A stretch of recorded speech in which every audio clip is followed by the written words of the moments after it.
સૌપ્રથમ ગુજરાતી ભાષા એવો શબ્દ પ્રયોગ કયા કવિએ કર્યો છે? પ્રેમાનંદ. હાસ્ય સાહિત્યની વિસ્તૃત વિવેચના સૌપ્રથમ કોણે કરી? રમણભાઈ નીલકંઠ. સૌથી દીર્ઘકાલીન આયુષ્ય ધરાવતા ગુજરાતી સામાયિકનું નામ લખો. બુદ્ધિપ્રકાશ. ભક્તિને સ્વતંત્ર રસ તરીકે સ્વીકારવાની હિમાયત કોણે કરી? બાલાશંકર કંથારિયા. રણજીતરામ સુવર્ણચંદ્રક સૌપ્રથમ કયા સાહિત્યકારને પ્રાપ્ત થયો હતો?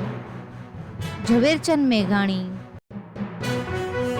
પેન્સિલ કલર અને મીણબત્તી નાટકના લેખક કોણ છે? આદિલ મંસૂરી.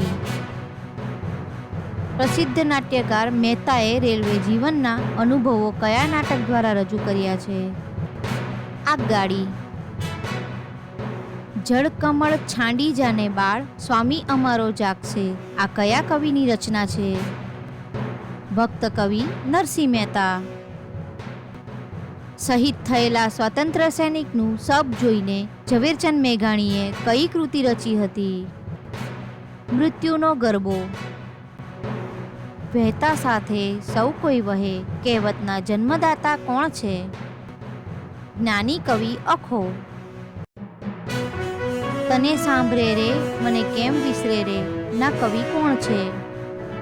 પ્રેમાનંદ. તને મેં ઝંખી છે યુગોથી ગીખેલા પ્રખર સહરાની તરસથી ના લેખક કોણ છે? સુંદરમ.